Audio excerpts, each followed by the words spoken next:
The next speaker we have is new to the Brain Advisory Council, and we are very pleased to have him. He's a vascular neurologist and endovascular neurosurgeon at the Barrow Neurological Institute, as well as affiliated with the Honor Health Osborn. His name is Dr. Jadhav, and we are very pleased to have him here today.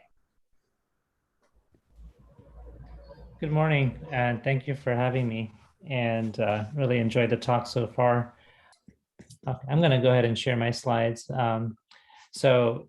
If for some reason they're not advancing, let me know.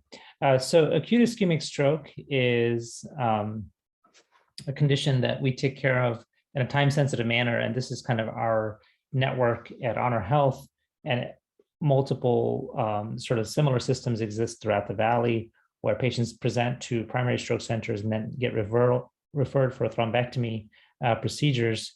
And the idea here is that we try to get the right patient to the right facility at the right time to give them this time-sensitive treatment.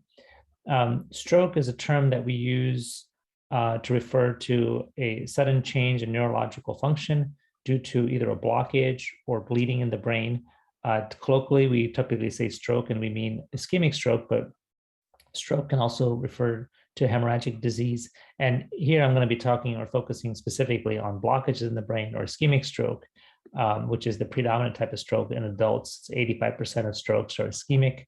And the symptoms that patients develop due to stroke can really depend and vary based on what region of the brain is affected. And these are the classic symptoms that we'll see patients demonstrate a difficulty with language, vision, sensation, and motor strength.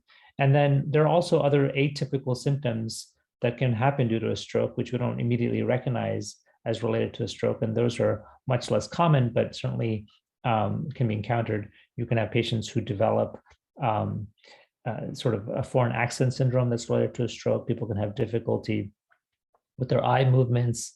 You can have memory loss due to a stroke, depending involvement in the mesotemporal lobe. So whatever the brain can do can be affected by a blockage of a blood vessel. But these are the common symptoms that we tend to educate patients on. The kind of moniker is FAST, that is face, arm, speech. So those are kind of the common symptoms that we educate patients and their families on.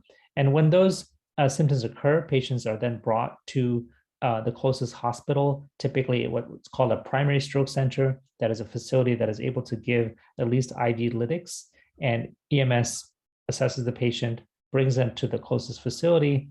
And when they arrive, they really come to one of our primary stroke centers or eventually to a comprehensive stroke center. And as I mentioned, there's similar kind of networks within our system. At Osborn, we see the patients in an inpatient setting. And then in the outpatient setting, we see them at the Neurosciences Institute.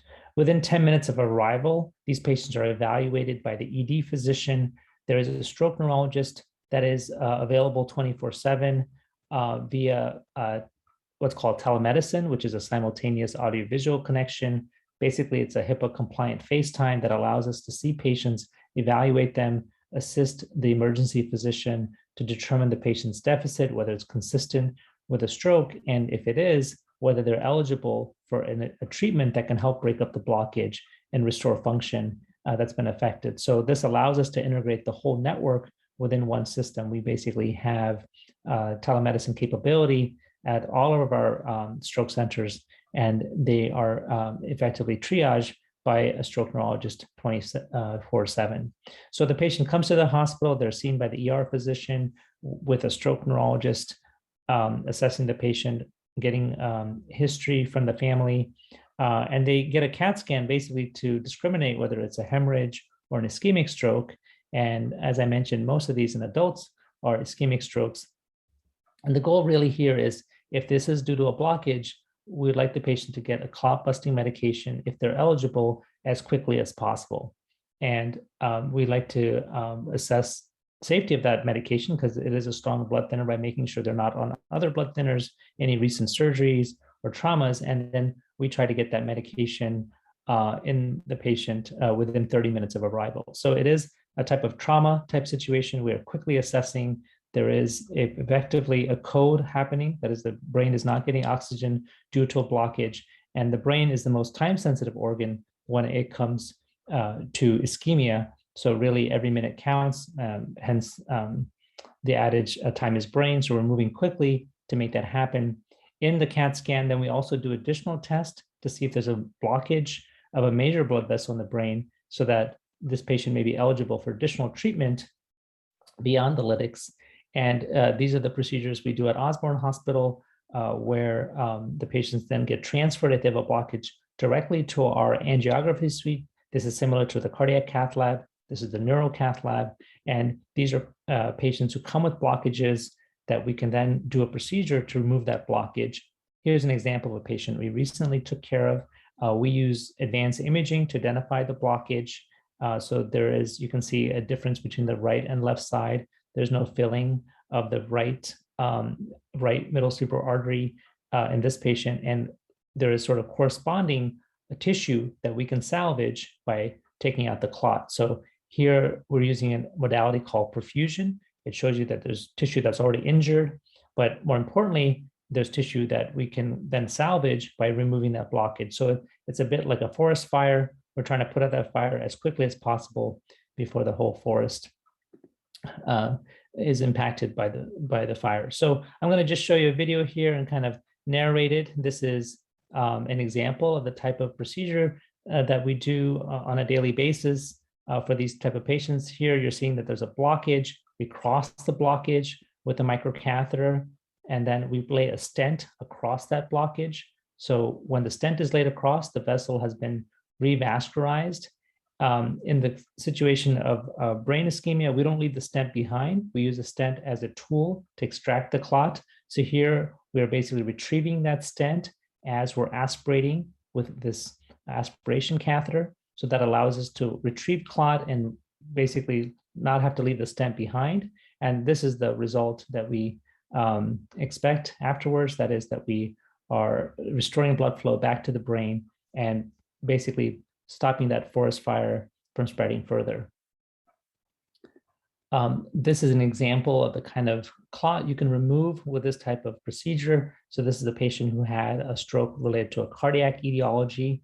And so really, this is another time-sensitive procedure we try to do as quickly as possible. We give the patients the lytics. We bring them directly to the angio suite. Our team is on call 24/7, basically treating this as a trauma, as a very time-sensitive condition. So this is the patient with the blockage that we just talked about on the angiogram. You can see the carotid is not filling on the right side of the brain, and you can kind of make out that you can see the patient's orbits, nose, mouth, and then after the procedure, we're able to restore the blood flow. And this is a patient who had resolution of their weakness, improvement of their strength after the clot retrieval. Currently, despite doing this procedure and giving TPA and thrombectomy for patients who don't make it in time or not eligible for these treatments, we know that there's room to improve. These are some of the ongoing clinical trials that we're doing to sort of improve outcomes in this population. For asymptomatic carotid disease, we're looking to see whether these patients need surgery or whether medical management is adequate. That's a trial called CREST-2. There's several device trials that we're conducting to improve the efficacy of our recanalization. The procedure I just showed you, the recanalization rate, we're able to open the blood vessels. In 90% of the cases, there's 10% where we can't open the blood vessel. And there's, of those 90%, about 2/3, we don't completely open the blood vessel. We get good blood flow above 60, 70, 80%. But really our goal is 100% restoration of blood flow, and we do need better devices for that. Despite opening up the blood vessels, you can have reperfusion injury. And so there's neuroprotection trials that are ongoing to try to help us improve our outcomes after these type of strokes. So this is kind of the current workflow that we have. Patients come from home, get evaluated for reperfusion therapy, and then go to rehab and get evaluation for what caused their stroke. And as we kind of look to the future, this is where we're headed. Now there's data to support using mobile stroke unit, that is a CT scanner on wheels that comes to the patient's house, gives the TPA even faster than we currently do by giving it at home, outside the patient's home. They get put in this mobile stroke unit, which is an ambulance with a CT scanner. If they have no blood, we give the TPA medication. Then they come to the closest facility. There are new lytics that are being explored. The one we currently use is called Alteplase. Tenecteplase is a newer medication in the stroke space, and it is felt to be as efficacious and perhaps faster to administer. And then there are new devices and neuroprotection that we're investigating to ultimately improve the outcomes after a stroke. So that's my last slide, and I will stop here. Thank you so much, Dr. Jadhav. Your presentation was fantastic. We appreciate your participation this year and look forward to working with you in the future.